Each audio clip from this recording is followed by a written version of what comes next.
Speaker tonight is Tracy recycling specialist in the materials management division of Eagle. I am one of 5 recycling specialists that work for the state of Michigan for Eagle. And in the materials management division, there's several divisions at Eagle: materials management, air quality, remediation, water resources, so different divisions. I'm in materials management. I am on the non-regulatory side.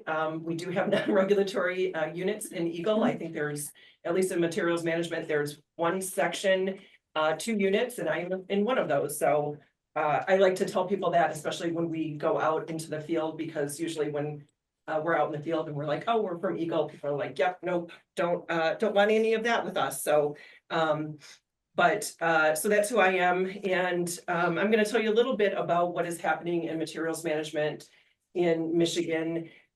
We call it materials management. It's been resource development, it's been waste, it's been recycling. So lots of different names that we have. And now we call it materials management. So have some pictures in here. Unfortunately, we don't have a picture of all of our staff. We live across the state of Michigan. We actually work remote right now, so that's kind of cool. When I joined Eagle about 3.5 years ago, I found that it's actually pretty progressive, surprisingly. Thought it was pretty old school, but it's actually pretty progressive. So our staff is, we're field staff, and we actually, like I said, we live across the state. We're actually allowed to work remote, thanks to COVID. So there's some benefit to COVID. And so I'll give you a little bit of background about, like, who we are and where we live and stuff like that. But wanted to let you know a little bit about recycling and organics and what's kind of happening with that in the state of Michigan, because it's kind of exciting, at least if you have any inclination about, wanting to know a little bit more about recycling and organics. I heard someone over here a little bit of food waste discussion, so I started to listen, but then I got distracted with something else, so I couldn't hear the rest of it. So I do want to know a little bit more about that.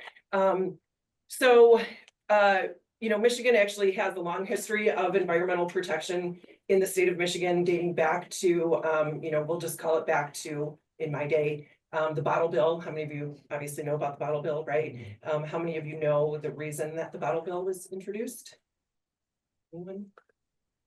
Wasn't it trash on the highway? Trash. Yeah, it was really an anti-littering mechanism for Michigan. Now we use it really as a recycling mechanism. So when we talk to people, they're like, oh, I recycle. I'm like, oh, what do you do for recycling? They're like, I take my bottles back.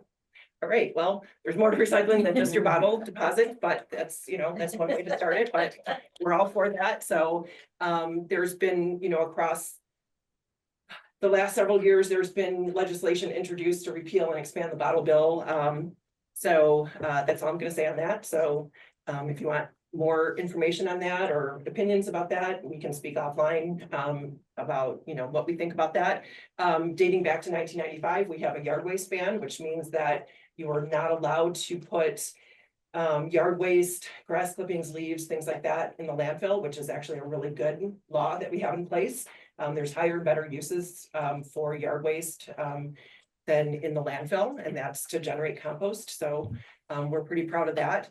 In Michigan, we actually right now work to deploy about $15 million in our unit, thanks to Renew Michigan, something called Renew Michigan. It's funding that we have as of about 6 years ago. And what happened, ironically, we got funding first before we got policy. And so this is one of the first 2 really big shifts of the changes in materials management in Michigan came about 6 years ago, and significantly with a bunch of stakeholders.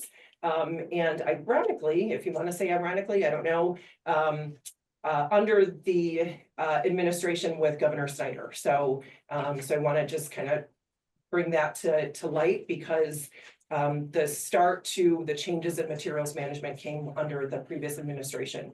So not that, under the current administration, there's My Healthy Climate Plan and lots of good things happening, but the start of the change in materials management happened under the previous administration. So we did get dedicated funding for recycling materials management. That happened first, and then following after that was changes in policy. Usually you have policy first and then funding. Ours just happened backwards, but that's okay. We now have both. So we work a lot with partners in this space. One dedicated partner is the Michigan Recycling Coalition. It's our state recycling organization. If you're not familiar with them, I suggest that you look them up and patronize them, become members. You can become members just individually. They are a significant organization in the state of Michigan, moving materials management forward.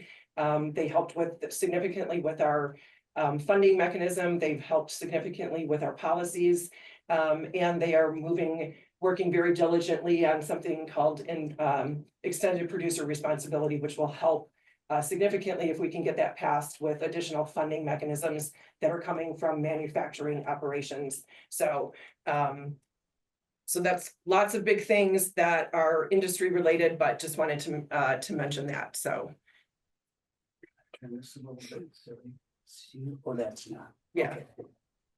So I put some pictures in there just to let you know, kind of show you kind of the work that we do. And also to kind of dispel the myth that we're bureaucrats. I really hate that word. I was having a meeting a while ago with one of our stakeholders, one of my grantees, and they're like, "You're just a bunch of bureaucrats." I'm like, "Oh, no, we're not." So I've been in this industry in Michigan for about 25 years, with Eagle for the last 3.5. And we work really hard to be cognizant of what our stakeholders want and need, and trying to mesh the services that we provide with what our stakeholders need, and just, wanting to make sure that our stakeholders, our grantees, our communities, our counties, our organizations, our businesses understand that we're out here to help move materials management forward, and that we're field staff, so we're not just sitting behind offices and desks, or in our home offices. So I just stuck a couple pictures in here.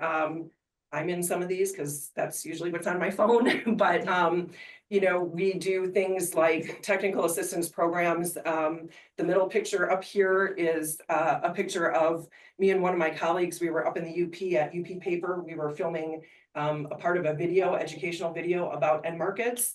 We do MRF tours, material recovery facility tours, meeting with stakeholders like that. We have a statewide education campaign that I'll tell you a little bit about. So that's the lower left-hand corner, or that way. That's our recycling raccoon, one of our mascots that we use as part of our education campaign. So this is me and one of my colleagues with one of our grantees up in the UP. I manage the Upper Peninsula and Northern Lower Michigan on the west side of the state is my region to manage. So this is kind of exciting because we're really excited when our grantees get funding and they can, expand their program. So we go out and meet with them and take fun pictures, just to do fun kinds of things. And then sometimes it's just a day in the office that we're kind of just brainstorming on what we're doing and policies and projects and things like that. So this just happens to be a day in the office. We're not always all together, and so this is actually kind of a fun experience for us because we're across the state, and so we don't get to see each other all that often. So the program, the topic areas that I work on in my unit, we have about 10 people right now in our unit, 5 recycling specialists. When I started with Eagle, we had 4 recycling specialists. We kind of divvied up the state a little bit differently. When I started, our recycling specialists, instead of working in regions, they started working on focus areas, and then we had 2 recycling specialists that broke up the state in half. So I had what was called from the knuckles north to manage. Now we have 5 recycling specialists in regions. So much easier to manage in terms of a region. 5 recycling specialists. We just hired a food waste specialist that's been on staff for, I think this is going into her 3rd week. So that's pretty exciting. We have a composting education, a compost coordinator, an e-waste specialist, 2 planning staff, all in our unit. So it's pretty cohesive group of people all with the intention of making sure that, you know, what we're doing is focused areas on materials management in the state of Michigan. So I want to just make a mention about the food waste, because when I started with Eagle 3 years ago, our leadership really didn't want to talk about food waste at the time, because we were focused on moving legislation forward, changing legislation on materials management.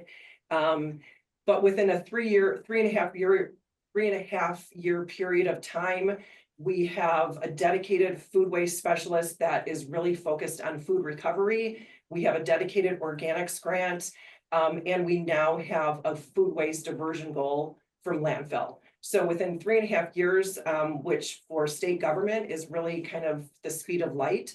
I've worked for city, county, and now state government. That is really the speed of light. So I'm really excited to talk about that, because like I said, 3.5 years ago, we didn't talk about food waste at Eagle. And now we have really extensive, what I think is extensive staffing and resources just in 3.5 years. So I'm excited about that. So really quickly, what we have as our program areas, these are the things that drive the work that we do in our unit. We are looking at technical assistance to counties and communities and organizations and businesses to increase and expand access to recycling programs. And when I talk about recycling programs, I'm also talking about food waste programs. We just haven't really updated this language, but it's access and participation in food waste and recycling programs. We're working to educate the Michiganders across the state on how, what, why, and where to recycle or where to participate in these programs. We look at diversity, equity, and inclusion. So making sure that these programs are accessible across the state of Michigan. One of our bigger successes right now is carded recycling in the city of Flint. That just happened last year. That's been one of our top priorities for the last several years, and that just happened last year. That happened with a national nonprofit called the Recycling Partnership. They did some co-funding for us in getting those carts in place for the city of Flint.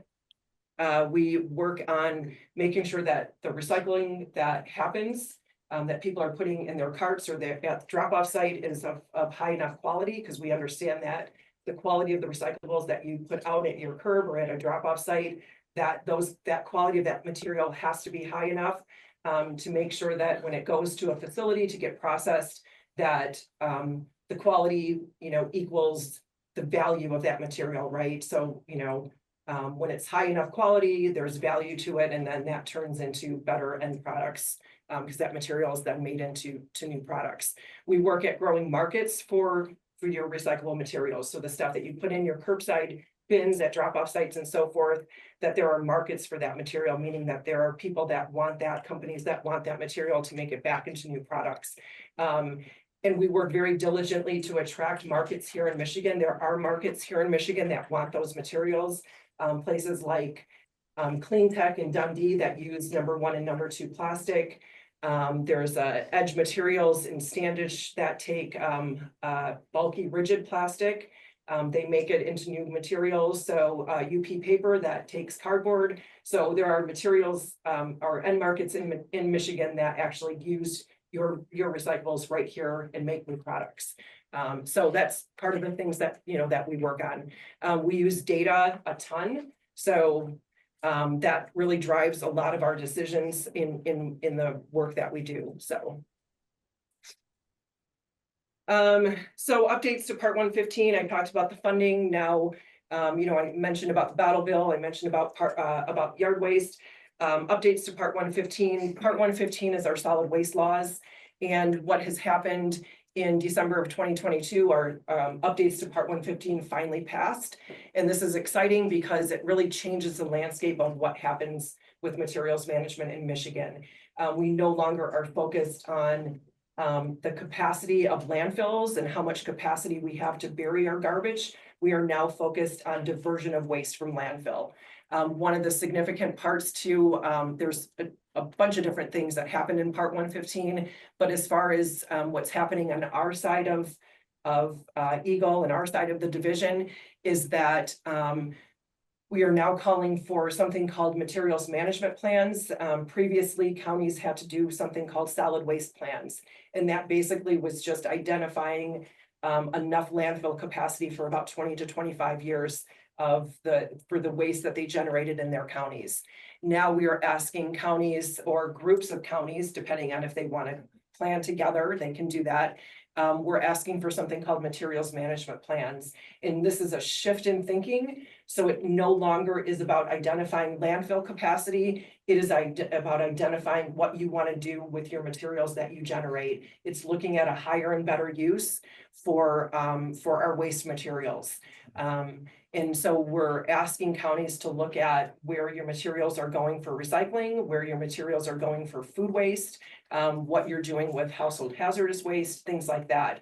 It's all up to the counties to determine what those goals and objectives are, and taking a, really a proactive approach. So we also have something called benchmark recycling standards that we put into Part 115.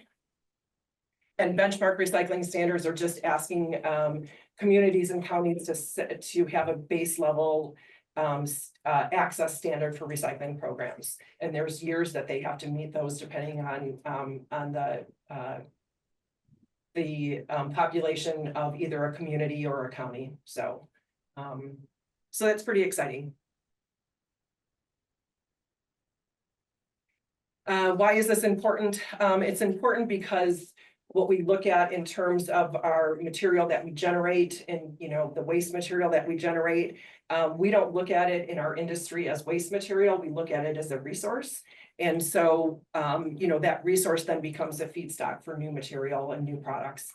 And again, it's shifting our focus, shifting our thinking, and making sure that this material has a higher and better use, right? In Michigan, like I said, our end markets in Michigan do have a gap, a supply gap for what they want. We know that the end markets in Michigan don't get enough recyclable material from Michiganders, right? They are taking in recyclables from out of state because we're not generating enough recyclables, right? So our recycling rate, our participation rate is not as high as what the end markets that are here need. So they're bringing in material from out of state. And then we do know that recycling is a scalable a solution for climate issues. And what you can talk about that. Questions after or during? We can after, I think. Okay. Yeah. So, and why is this an issue? I mean, we all know this, right? It's just the change in our consumption habits. We've gone from, take our resources, make a product, use it, and then dispose of it. And then, we really need to go back to our ancestors, our grandparents, our great grandparents, and going back to that, take a product or take a resource, make something, use it, and then reuse it, right? And it's really just kind of going back to that old mindset of what they used to do. So, and now we just have a fancy word for it. They were conservationists, they were frugal, right? And now we just have a fancy word, and it's called circular economy. So like we've come up with some new term, like we're being very innovative. We're really not, we're just going back to the old ways. So, did I just move? Oh, okay.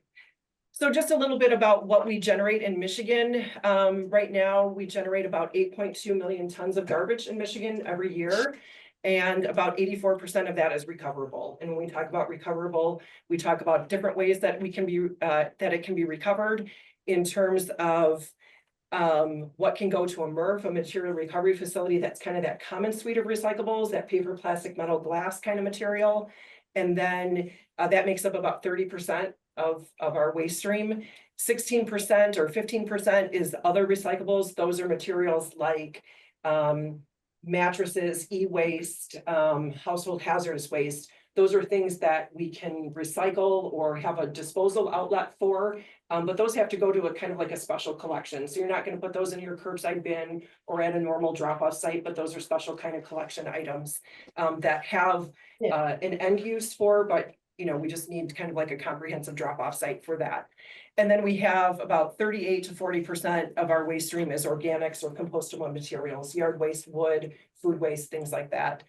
And then what's really left is about 15 or 16% of just really trash that doesn't have another place except the landfill. So when you look at what we're generating in Michigan, the majority of it is actually recoverable.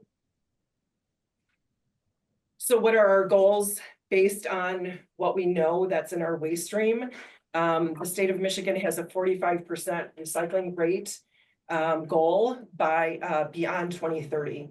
That's our goal. Right now, our recycling rate is 23%. We are currently working on the recycling rate for 2024. So we're kind of like, we always work on it like a year behind. And that's because of how we get our recycling data from our recycling establishments. So they give it to us a year behind. So we're actually right in the process right now of collecting that data from our recycling establishments and working on calculating that recycling rate for 2024. And then, like I said, we have a food waste reduction goal, and that's 50% by 2030. So we actually now have, I said 3.5 years ago, we didn't want to talk about food waste, and now we actually have a 50% food waste diversion goal by 2030. And so that's even more aggressive than our recycling rate goal. So that's exciting. This is just our path forward, 6.8 million tons of opportunity being wasted. When we look at what's in our waste stream, it's going to take about 2.7 million tons more to get to our 45% recycling rate. And then, what we want people just to understand is that with recycling and food waste diversion, it's not just environmental benefits, but there's economic benefits to that too. So in terms of labor income, economic output, job creation, and things like that. So we do analysis every year, and we have people working on this internally and with consultants externally.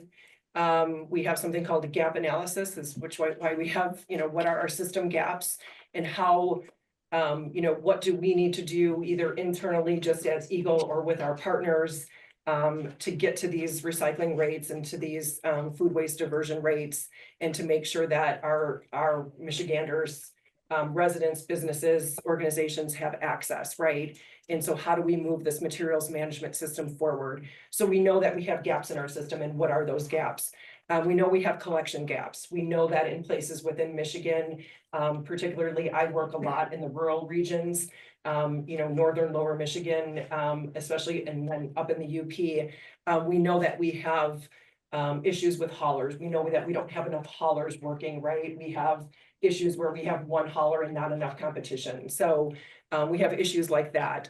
So we have collection issues. We have processing issues, not necessarily processing issues with that common suite of material, the paper, plastic, metal, glass, but we have processing issues where we don't have enough processors for food waste. So we have, composting operations, but not enough composting operations to accept food waste, for example. So we know that, there's collection issues, there's processing issues, there's end market issues with some materials like glass. We don't have enough places within the state of Michigan that accept glass. So some of those kinds of things, and we're well aware of this, and we're working toward, how do we address this? How do we correct these issues, and what can we do, with partners and in attracting resources to remedy these situations. Again, some of these gaps are looking at underserved communities, right? And how do we help them? One of the things is that recycling these services, whether it's recycling, food waste, whatever these services are, to collect these materials, it's not free. Recycling is not free. And when I talk about recycling, I talk about any type of collection system, right? Whether it's your garbage system, recycling, food waste, household hazardous waste, whatever you want to talk about, this service is not free. you pay for it, and you pay for it either in your taxes, general fund, a user fee, however it is, right? Go back to your own community and figure out how you're paying for this material. I live in the city of Royal Oak. We have a solid waste millage, right? So you're paying for it and it's not free. It's a utility, it's a service. It's just like your cell phone, right? You need to pay for this service. But when we talk about underserved regions, that's it's a really big burden to ask for more millage, for more money to implement another service. So how do we help underserved regions get to have access to recycling programs, and what does that look like? So we have grant opportunities, but our grants don't pay for service fees. They pay for infrastructure items. So what can we do, to help with increasing access for underserved regions? And then we have other gaps, right? Just increasing commercial recycling. For example, we know that we're not going to achieve a 45% recycling rate or a 50% food diversion rate without bringing the commercial sector along. And so how do we do that? So those are just some of our examples of where we know that we have gaps in our system. And then just for, overall, when it comes to especially just the residential sector, what are the challenges to recycling? And again, this can go to recycling, to food waste, all of those things. There's contamination issues, and contamination can be the wrong item that you're putting in your bin, or it can be the right item that's improperly prepared. So if you're putting your bottle of ketchup in your recycling bin, but it's half full of ketchup, that's contamination. So either way, plastic bags, batteries are like a pain in our existence right now because we don't have a solution for batteries. And so we don't know what to tell people. We don't want to tell you to throw it out because we don't want it going to the landfill. We don't want it going into the garbage trucks, but we also don't want it going into the recycling bins because the MRFs don't want that either. So, so that is something that we're actively working on, is to come up with solutions for batteries. Fluctuating commodity markets, the cost of recycling, access, and things like that. And then how do we get that information out to people? And then just general behaviors about recycling, right? Trying to persuade the people that are active recyclers, how do we get you to participate? So usually when I'm talking to people like this, you're not the problem, right? So that's our problem. So, right, that's generally our problem, is that when we're talking to people, you're not the ones that we need to convince. So, and how do we do this? It's best practices framework. We need to have all of these components working in tandem for programs to work well. Collection, processing, and markets, continued education and engagement. That is something that when budgets get cut, education and engagement is the budget, the first part of that line item that gets cut. But we know that education and engagement has to always be consistent. But unfortunately, that's the one that gets cut. Policies, and then funding, and sometimes that's public-private funding is something that's usually top of mind. So completing the picture. So when we talk about greenhouse gas emissions, in climate change, in part of where I work in materials management division. I work in the sustainability section, and our sister unit is energy services. So we compete really heavily with energy services, right? They have lots of funding, doing lots of programs. But when we talk about greenhouse gas emissions, everything seems to go to energy, right? That's where like the big things are. But a lot of people don't think about the fact that 45% of our greenhouse gas emissions are actually generated from the built environment. And that's things like the production of food, land, how we manage our land, the generation of our food, the growing of our food, and things like that. So when we talk about recycling and we talk about the management of our food, this is a significant portion of how we can actually make a difference with climate change, is materials management. And a lot of people don't, we kind of overlook this, right? Because we just automatically think about energy. We think about turning our thermostats down. We think about energy efficient appliances, but the built environment is pretty significant to greenhouse gas emissions. And just the energy savings that we get just from recycling, right? You guys probably all know this already. So And a little bit more just about, what we do, and why we do, like, I told you about why we do it, but what we do, we go out and do technical assistance. We don't necessarily work so much directly one-on-one with residents, but we're working a lot with communities and counties and businesses and organizations. And then with those elected officials is a lot of what we do. And then informing them so that they are well informed to help their constituents. We do outreach and education and a lot of grant management. Any given year, we have somewhere between $7 and $10 million of grant funds going out in infrastructure grants, either between recycling infrastructure or organics grants that are going out to communities on an annual basis. So, and then recycling reporting, this is coming directly out of our unit. This is what generates that recycling rate. So 23% is our recycling rate right now. We have something called Part 175. This is a mandatory recycling legislation that asks recycling establishments to report on an annual basis. This is going to be changing a little bit with the addition and the changes to Part 115 because they're going to have to be reporting under 115. So right now, for a couple of years, their establishments are reporting under 115 and 175, or they can report under either one. So so it's a little bit confusing right now for us because we have dual reporting or one or the other and trying to track where those numbers are. But this is, when we're talking about where that recycling rate comes from, it's actually, we're generating that recycling rate between bottle bill numbers, organics numbers, and then what recycling establishments are reporting to us. So, and we know that we don't have everybody reporting. So that's, we think that our recycling rate is a little bit underreported. Anybody ever see any of the raccoons? Like your raccoons? Not mine, but I mean, eagles. So Eagles, okay. eagles, yeah. I don't own them personally, but I mean, they are pretty cute, but I will tell you, they are real raccoons, but they're paid, but they are when you see them like in spots on like Facebook and stuff like that, they are actually raccoons that come from like Georgia or something like that. So they are like real live animals that we have. Not Michigan raccoon? No, not Michigan raccoon. I mean, they may have been Michigan raccoons, but now live in like Georgia or something like that. So, but this is our statewide education campaign.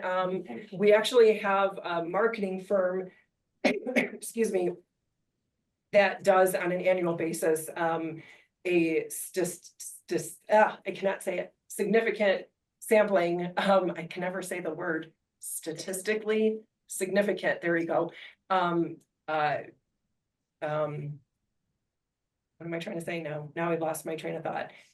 They do a survey across the state of Michigan about on our statewide education campaign. And so this actually tracks the retention of people that see this is actually pretty significant. And so we're really proud of this. It's actually won a national campaign of the year by an industry magazine. So, but we use this for some of our communities. We use it in TV spots, on Facebook ads and things like that. So, but this is how we get the message out about how, where, why, and to recycle. So, but it's just kind of a fun, lighthearted way. They have their own webpage, recyclingraccoons.org. So, but Gladys, Gladys is our glass person. Carlos is our cardboard one. So they each have their own personality. They have their own material that they promote. We're looking at what we're going to do about food waste because we're going to need to add one for food waste. But so yeah, we're pretty excited about them. So URL correct? Nobody's missing a C. Recycling, is it raccoons have 2 C's? oh, it might. We might have misspelled that. Yeah, don't look at that one. Go to the right one. So we'll skip over that one, but Thanks for catching that. I'll have to correct that one. And then we have this really cool technical assistance program. It's called NextCycle Michigan. This is actually multi-track right now. It's for businesses, organizations, public sector, and it's we've been running it for about 4 years. We're going to run it for another 4 years. And it's really an incubator accelerator program. Like I said, businesses can apply to it, public sector can apply to it, and you can get intense technical assistance to really move an idea forward or help with an idea, a business plan, things like that. And so we're really, really excited about this. Right now, we actually have 2 tracks running. It's recycling, innovation, and technology, and then organics is running right now. So, and just super, super intense technical assistance with consultants, not with, Eagle staff helps, but it's with consultants that Eagle hires to really move ideas forward with the intent of adding to the circular economy. So we're really excited about this. For what to do with recycled products? Yeah, so recycling, innovation, and technology is running right now. And so we have people in there that are just coming up with like new ideas about, batteries or, different types of like reusable water bottles. I mean, there's been all kinds of things that move through that accelerator camp. And then we have organics that are moving through it at the same time, and they are looking at building new organics processing facilities and things like that. So those are the 2 tracks that are running right now. And then in the spring, we will have recycling supply chain and the public-private partnerships track. So that is private sector led and then public sector led. Those run simultaneously. And so public sector led is really, any of the, communities, county governments, things like that.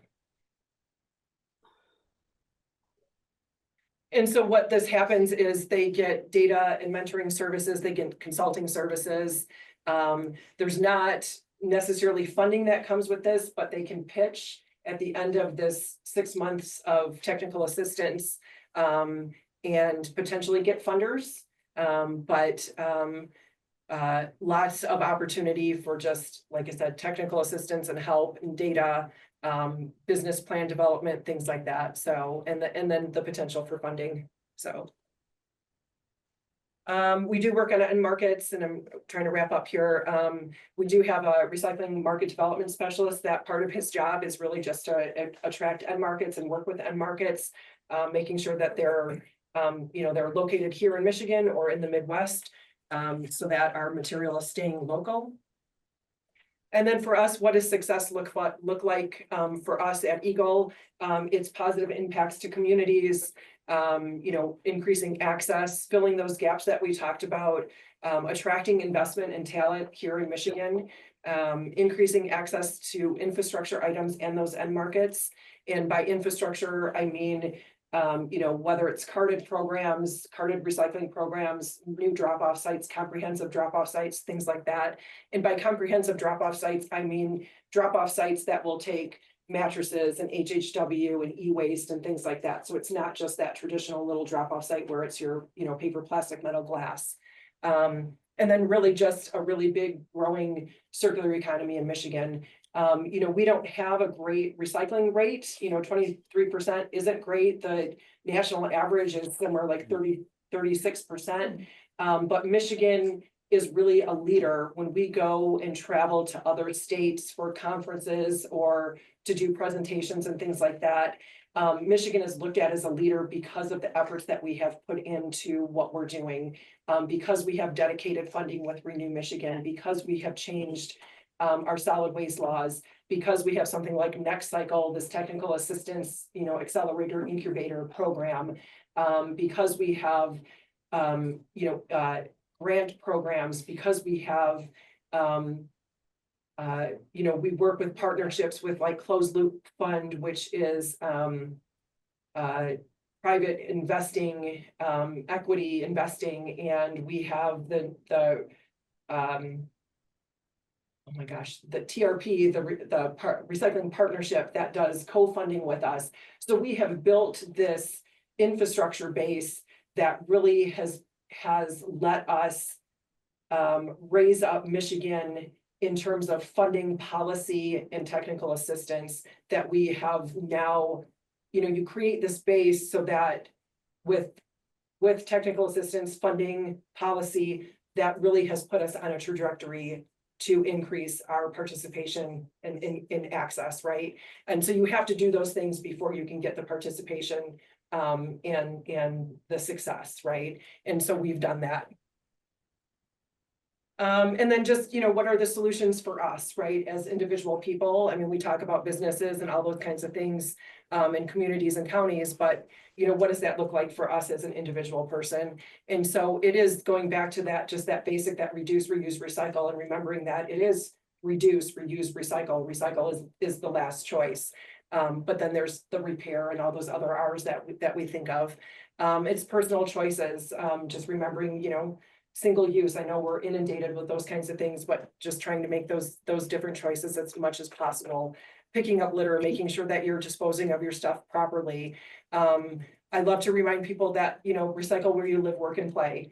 It's recycling is, it's not always convenient, right? Making that extra effort and just, being a role model. If you see it, if people see you doing it, then maybe they'll ask you about it and they'll maybe be, I don't want to say shamed, right? They'll be encouraged. They'll be inspired to do the same thing, right?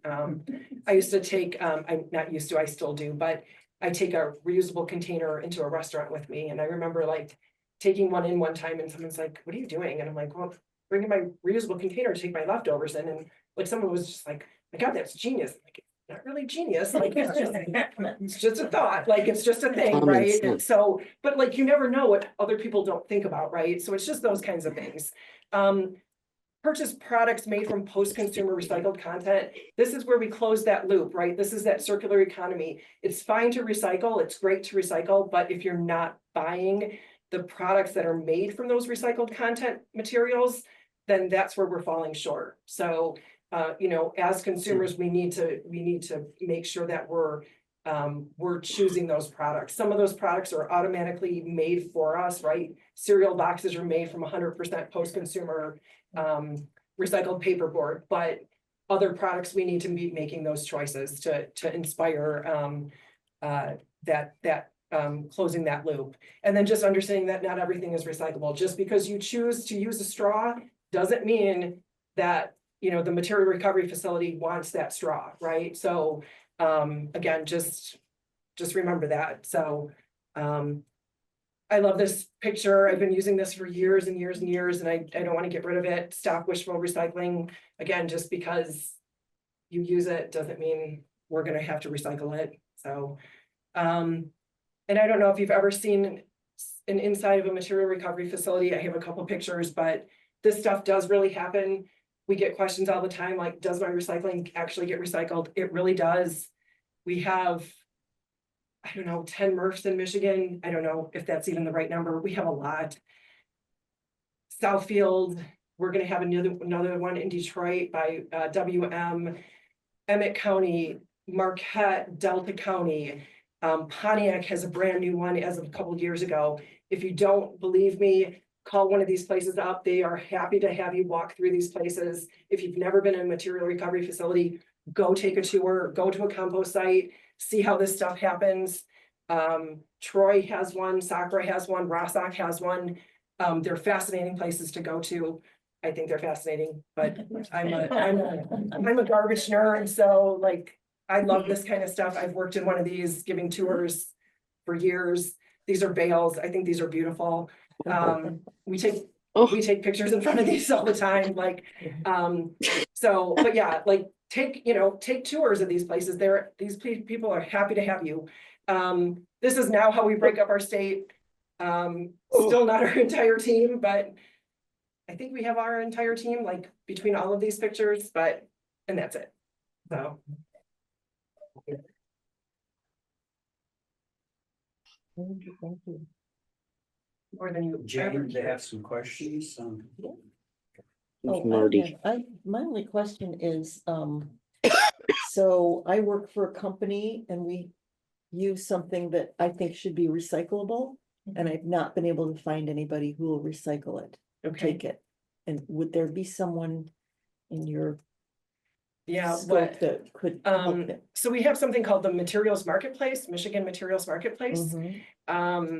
And you could probably do a search, and I didn't think to add it in here. I don't know why I didn't put a slide in here for that.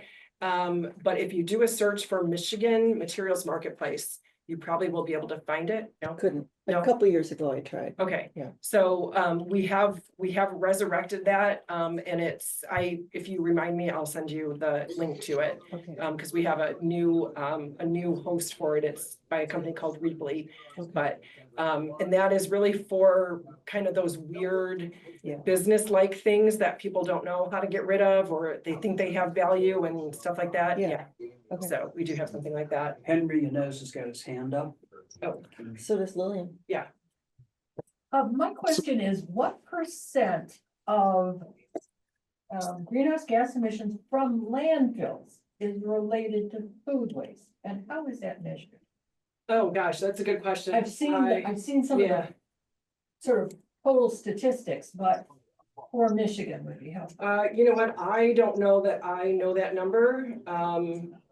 That's a good question. And I don't know that I have So that. perhaps number. just qualitative, like a Yeah. lot or whatever, because there, I think maybe there's some national figures. Yeah, And I make don't, it pretty compelling, yeah, because it's related Yeah. to your goal, it's related to the is, yeah, state goal. Why yeah. do we have a state goal? I mean, what is the number? well, our Kind of state pushing goal, it. our state goal for food waste is more about the amount of food that's going into our landfills. And that should be taken out. So the reason is, in part, greenhouse gas emissions. It's in part for greenhouse gas emissions, and it's in part for just the sheer volume of food waste that we're To throwing away. save the space. Yeah. So, I mean, it's both. And then obviously, you know, it's also the transportation, and I don't know that we have those numbers. I'd have to ask, because I don't know that I've seen the greenhouse gas numbers for food waste. Because everything that we talk about is sheer the volume of food waste, but I know that other people have gotten into like haulers and food waste processors. There's a lot of discussion on the processing end about how to handle food waste on the back end, right? And so does it get hauled away? Does it get processed as close to generation? And part of that is when it starts decomposing and the release of greenhouse gas emissions, right? And so there's a lot of discussion on that end about the food miles. Like I have a colleague that talks about food miles. And so when you start collecting it and it starts decomposing, like how far are you trucking that food to get to a compost site versus like wanting to handle it as close to possible from the time that you collect it. Thank you, Tracy, but Yeah. I've seen some national figures. Yeah. Can we contact you about that? Because to connect climate change with what you're talking about, we need a. Yeah, I can ask our food waste specialist might know Would that. be great. Yeah, Thank you. Do you have a vision, or do you know what way you guys gonna use to move to the 50% of the food waste Right. reduction? Yes, we have, I don't know all of that because we have a food waste specialist now, but we did have, we had a grant with, Michigan Sustainable Business Forum that they did put together like a whole food waste roadmap for us. And that's kind of like what we are supposed to be working towards. And it includes food recovery. So it's that, you know, taking, usable food and donating it is one of those pillars. And then, food waste processing, you know, for composting and turning, yeah. So, and I don't know all of the pillars and what percentage goes to what. But we do have a food waste roadmap that, will inform our work for that.